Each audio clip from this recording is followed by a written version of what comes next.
जय माँ इंद्राक्षी जय अम्बे। इंद्राक्षी धाम में दर्शकों आप सभी का हम हार्दिक स्वागत करते हैं। आइए इस विशेष अंक में हम बात करते हैं गुरु पूर्णिमा के बारे में। इसे हम व्यास पूर्णिमा भी कहते हैं। आषाढ़ मास की जो पूर्णिमा होती है वो व्यास पूर्णिमा कहलाती है, गुरु पूर्णिमा कहलाती है। और बहुत ही अच्छी बात है, इस बार 10 जुलाई दिन बृहस्पतिवार गुरुवार की ये गुरु पूर्णिमा है और गुरुवार की गुरु पूर्णिमा है। दिन भी बहुत अच्छा हमें मिल रहा है। हम सबको अपने अपने गुरुदेव से आशीर्वाद मिले। आपने कहीं ना कहीं किसी न किसी रूप में सभी ने गुरु धारण किए होंगे, गुरु बनाए होंगे। तो हमेशा ध्यान रखें, वर्ष में समस्त पूर्णिमाओं से ये पूर्णिमा बहुत महत्व रखती है। क्यों? क्योंकि इस पूर्णिमा में गुरु का पूजन किया जाता है। गुरु ज्ञान देते हैं, गुरु अंधकार मिटाते हैं, गुरु हमारी हिचकोले खाती हुई नैया को भवसागर से पार लगा देते हैं।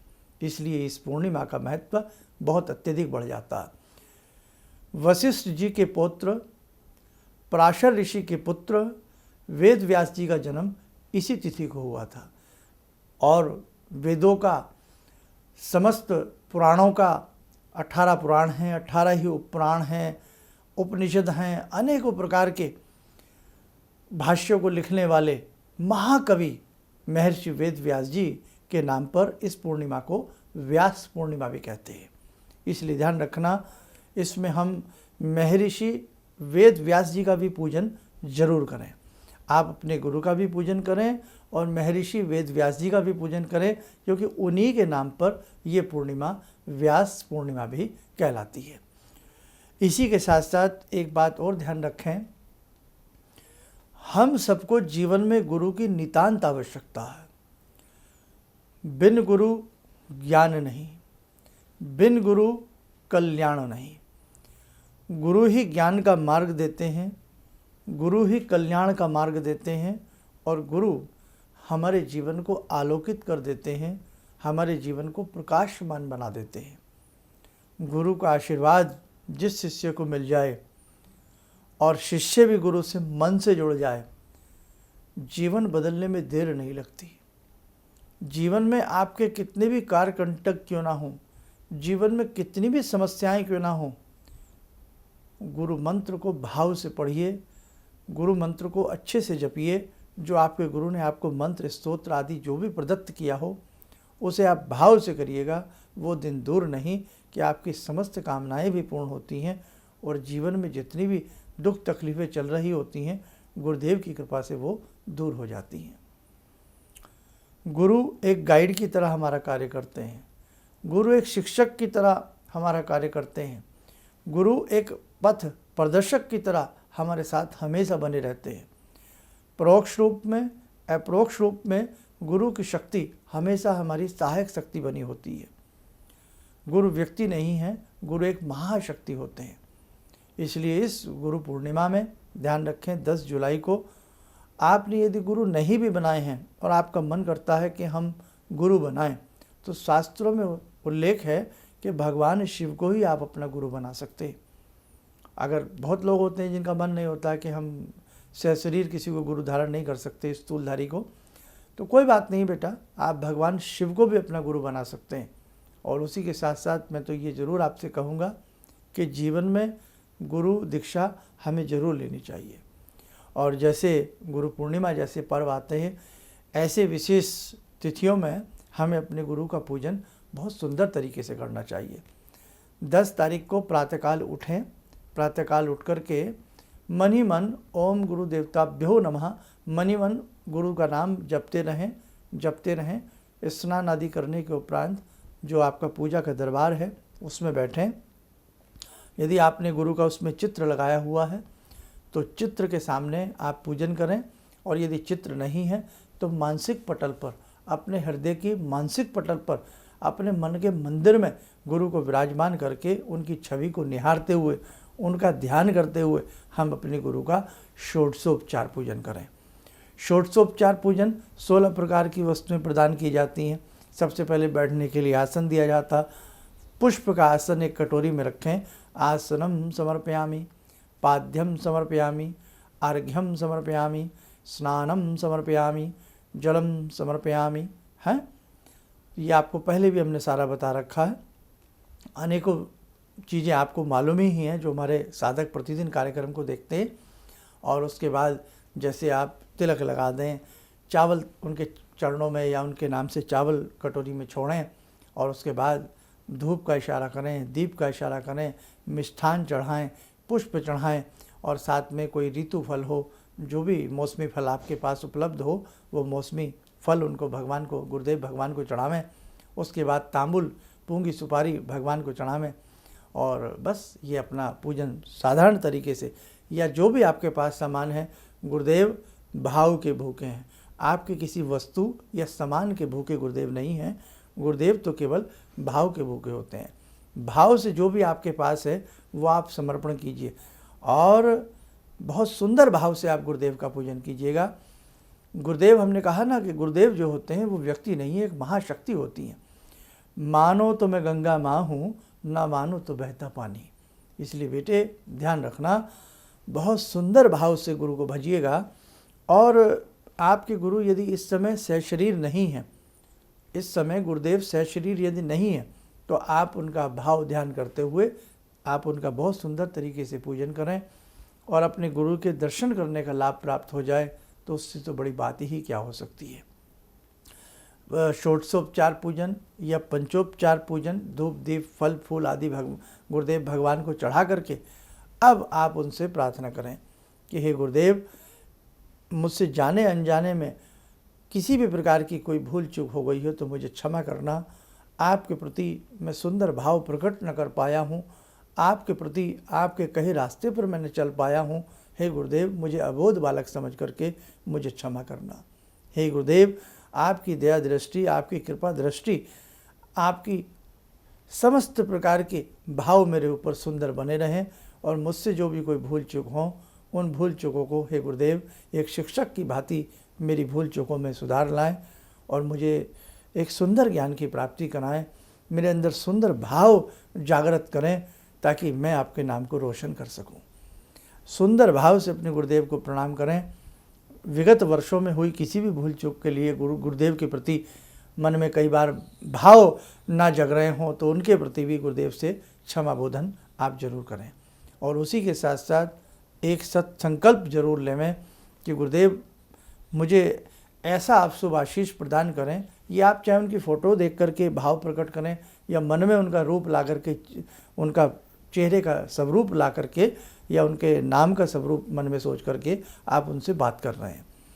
एक संकल्प जरूर लें कि मैं ऐसा संकल्प लेता हूं कि आपने जो मुझे मंत्र प्रदान किया है वो मंत्र मैं बहुत अच्छे से कर सकूं। बस आप मुझ पर ऐसी कृपा बनाएं और आपकी चरण रज छोड़ करके मैं कदापि कहीं इधर उधर मेरा मन न भटके, मैं भ्रमित ना हो जाऊं। आज ऐसा भी समय है कि हम दीक्षा ले लेते हैं लेकिन हमारा मन भ्रमित होने लगता है, हमारे कुछ कार्य सिद्ध नहीं होते तो हमारा मन भ्रमित होने लगता है। हम देखते रहे वहाँ चलिए, वहाँ तो बहुत सारी भीड़ है, बड़े लोग उनसे मिलते हैं, बहुत ही बड़े गुरु होंगे। भीड़ से गुरु नहीं बनते बेटे, ध्यान रखना। करोड़ों की भीड़ भी किसी के पास हो और किसी के पास जैसे भी ऋषि मुनि हैं जो कभी किसी से मिलते नहीं, गुप्त कंदराओं में लेकर के अपनी साधना को करते हैं। आज का समय थोड़ा दिखावे का समय है, इसलिए ये कदापि मत आंकना कि कहीं किसी ने बड़े सुंदर वस्त्र पहने हैं, किसी ने बड़ा सुंदर तिलक लगाया है, किसी ने बड़ा स्वर्ण गोल्ड धारण किया है, कोई गोल्ड के चांदी के सिंहासन पर बैठा है, कोई हज़ारों लाखों की भीड़ से घिरा है तो वो बड़ा गुरु है। नहीं साहब, ऐसा आकलन करना एक छोटे मन की बात होती है। गुरु गुरु हैं। गुरु तो टाट बांध लें चेहरे पर, टाट बांध लें अपने शरीर पर, गुरु फटी लंगोटी में बैठ जाएं तो ज्ञान का और वस्त्रों का कोई संबंध नहीं है, हमेशा ध्यान रखना है ना बेटे। श्रीमद् भागवत गीता को आप पढ़ें, कहीं भी 700 मंत्रों में, श्लोकों में कहीं आपको ये नहीं मिलेगा कि गुरु के वस्त्र ऐसे होने चाहिए। ये मिलेगा गुरु का रूप ऐसा होना चाहिए, अर्थात गुरु का आचरण कैसा होना चाहिए। आचरण पर जोर दिया गया है, न कि उनके सोने चांदी के सिंहासनों पर, न कि उनके किसी बाह्य उसमें। तो बेटा ऐसा नहीं होता। गुरु अपने मन मर्जी के मौजी होते हैं, चाहे वो पत्थर पर बैठ कर के आपको ज्ञान की गंगा आपके लिए बहा दें, चाहे वो सोने के सिंहासन पर बैठ कर के आपके लिए ज्ञान की गंगा बहा दें, चाहे वो एक टाट के टुकड़े के ऊपर बैठ कर के ज्ञान की गंगा बहा दें, तो गुरु होते हैं। इसलिए ध्यान रखना, छल छदम वाली बात में कदापि मत आना। और जहाँ आपने जिन्होंने दीक्षा नहीं ली है, आपके पास कहीं आपको लगता है कि मैं इन गुरु जी से बड़ा ही मेरा मन प्रेरित रहता है, बड़ा मन मेरा प्रसन्न रहता है और मैं इनसे मिल सकता हूँ या जा सकता हूँ या किसी भी प्रकार से मैं इनसे दीक्षा लूँ, तो हमें दीक्षा जरूर लेनी चाहिए, हमें उनसे जुड़ जाना चाहिए। ठीक है बेटे। और दूसरी बात और सुने, एक चीज़ का विशेष और ध्यान रखें कि गुरु जो भी मंत्र दे वो मंत्र अमृत तुल्य होता है। उस मंत्र को बहुत प्रेम से पढ़ें, उस मंत्र को बहुत भाव से पढ़ें। और कहते हैं भगवान रूठ जाएं तो भगवान को मनाया जा सकता है, लेकिन गुरु रूठ जाएं तो बड़ा मुश्किल हो जाता है। इसलिए बेटे, गुरु कदापि किसी के किसी से न रूठें, गुरु सभी के उनसे प्रसन्न न बने रहें, बस यही हम जगत जननी जगदम्बा से प्रार्थना करते हैं। तो गुरु पूर्णिमा के मौके पर आप बहुत अच्छे से अपने गुरु भगवान का पूजन करें। और गुरु भगवान के पूजन के साथ साथ सर्वप्रथम प्रणाम महर्षि वेद व्यास जी को जरूर करें, क्योंकि व्यास जी के नाम पर ही इस पूर्णिमा का नाम व्यास पूर्णिमा भी है, इसको व्यास पर्व भी कहते हैं और ये गुरु पूर्णिमा के रूप में तभी से विख्यात है। तो बेटा ध्यान रखना, महर्षि वेद व्यास जी को भी प्रणाम करना, उनको भी मानसिक रूप से धूप दीप या पंचोपचार या षोडशोपचार उनका पूजन करना। फिर अपने गुरुदेव का भी आप जो पूजन कर रहे हैं या अपने गुरु के रूप में ही समस्त ऋषियों का पूजन आप करना। और उस दिन में चलते फिरते उठते बैठते बड़े सुंदर भाव जागृत रखना। साथ ही गुरु का दिया जो मंत्र है उस मंत्र को दिन में चलते फिरते उठते बैठते पढ़ते रहना। और अब एक चीज़ आपको और बतावें हम, इंद्राक्षी धाम से जो भी साधक जुड़ना चाहता है वो 10 जुलाई को सुबह 10 बजे के बाद शाम 6 बजे के मध्य में अपना नाम रजिस्टर्ड करा सकते हैं गुरु दीक्षा के लिए, और उसके बाद सारा प्रोसीजर आपको भेजा जाएगा। अब बहुत ऐसे लोग होते हैं जो बहुत दूर हैं, इंडिया से बाहर रहते हैं या दिल्ली से दूर कहीं ना कहीं रहते हैं, तो वो लोग भी नहीं आ पाने में असमर्थ होते हैं, तो उनके लिए अलग से एक व्यवस्था है। और इस गुरु पूर्णिमा में थोड़ा व्यवस्था ज़्यादा है बेटा, और इसके 10-15-20 दिन के बाद हम सभी से मिलना प्रारंभ कर रहे हैं। और बहुत लंबे समय से बहुत लोगों का इंतज़ार रहा है और सभी से बहुत अच्छे से हम लोग मिलने वाले हैं। ध्यान रखना, गुरु की उंगली पकड़े बगैर हम इस भाव सागर से तर नहीं सकते। इसलिए बेटा हम बहुत ही अंतःमन से अंतःकरण से अपने गुरुदेव से जुड़ें। हम बहुत छोटे से थे, 6th या 7th क्लास में रहे होंगे, हमें गुरु की कृपा प्राप्त हुई। हमारी माताजी तो बहुत लंबे समय से गुरुदेव से जुड़ी हुई थी, लेकिन अल्प बुद्धि कहें या बाल बुद्धि कहें, हम बहुत 6th 7th क्लास में गुरुदेव से जुड़े। वो दिन सो आज का दिन, गुरुदेव की असीम अनुकंपा हमने पल पल में महसूस की है, पग पग पे महसूस की है। इसलिए आपको भी गुरु कृपा प्राप्त हो, आपके ऊपर भी गुरुदेव का वरद आशीर्वाद आए। आप बहुत अच्छे से गुरु पूर्णिमा के दिन करना, उनकी पूजा करना। और आसपास कोई गौशाला हो, गुरुदेव के नाम से गौ माता को हरा चारा, ठंडा पानी और जो भी आपसे बन सके वो करना। पक्षियों को अपने गुरुदेव के नाम से दाना डालना, पशुओं को अपने गुरुदेव के नाम से जो भी भोजन चारा आप दे सकते हैं ज़रूर देना। असहायों में जो भी कोई वस्त्र बांट सकते हैं, मिठाई बांट सकते हैं, फल बांट सकते हैं, अपने गुरु के नाम से ज़रूर बांटना बेटा, है ना। जितना आपसे संभव हो सके उतना आप करने का प्रयास करना। अब गुरु क्या होते हैं जरा सा आप जानने का प्रयास जरूर करें। गर्ति सिंचति कर्णयोर ज्ञाना अमृतम इति गुरु, अर्थात जो शिष्य के कानों में ज्ञान रूपी अमृत का सिंचन करता है वह गुरु है। गिरति अज्ञान अंधकारम इति गुरु, जो अपने सद उपदेशों के माध्यम से शिष्यों के अज्ञान रूपी अंधकार को नष्ट कर देता है, वह गुरु है। गृह्णाति धर्मादि रहस्यम मिति गुरु, अर्थात जो शिष्य के प्रति धर्म आदि ज्ञातव्य तथ्यों का उपदेश करता है, वह गुरु है। गार्यते विज्ञापयति शास्त्र रहस्यम इति गुरु, अर्थात जो वेद आदि शास्त्रों के रहस्य को समझा देता है, वही गुरु है। तो बेटा, जितना आपसे मन से हो सके सदैव सदैव के लिए अपने गुरुदेव से जुड़े रहना। किसी भी बात में, मन में कोई ऐसी बात आती है या मन में कई बार अज्ञान में बातें आने लगती हैं, तो गुरुदेव के चरण पकड़ना और उन्हीं से कहना, हे भगवान, आप मेरे समस्त अज्ञान को दूर करें।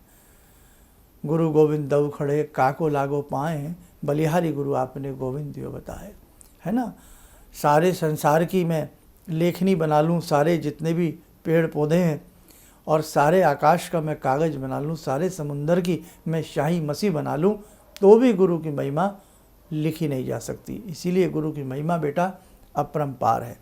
आइए 2 मिनट के लिए जगत जननी भगवती की प्रार्थना करें और कहें, हे जगदम्बा, आपकी कृपा से हमें गुरु की शरण प्राप्त हो, आपकी कृपा से हमें गुरु की कृपा प्राप्त हो।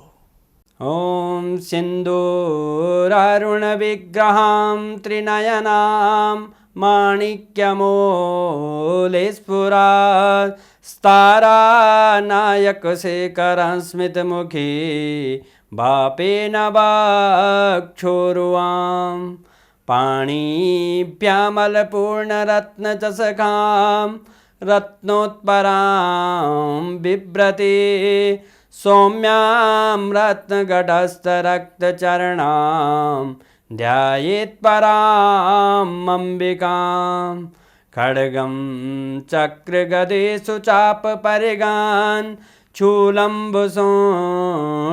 शिरा शङ्खं समदधतीं करे स्त्रीनयनां सर्वाङ्गभूषावृतां नीलासमद्युतिमास्य पाददशकां सेवे महाकालिकां यामास्तो स्वपितैहरो कमलजो हन्तुं मधुं कैटवं विद्युद्दामसमप्रभां मृगपते स्कन्दस्थितां भीषणां कन्या विहकरवालखेटविलसा धस्ताविरासेवितां हस्तेश्चक्रगदाशिखेटविशिखां चापं गुणं तर्जनीं विप्राणामलिलात्मिकां शशिधरां दुर्गां त्रिनेत्रां भजे। कवच बना लें, ध्यान करें, भगवती का शुभ आशीष हम सबके ऊपर बरस रहा है।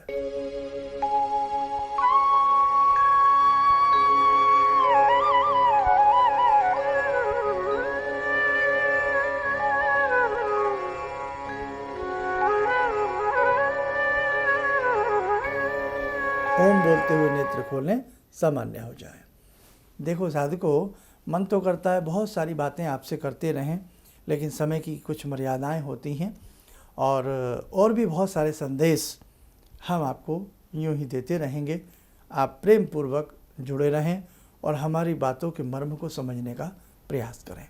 चलिए, आप सब लोग स्वस्थ रहें, सुखी रहें। इन्हीं शुभकामनाओं के साथ हम अपनी वाणी को विराम देते हैं।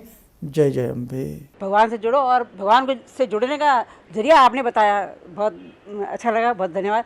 और सनातन धर्म को जिंदा रखने के लिए आप जो प्रयास कर रहे हैं वो बहुत सराहनीय है।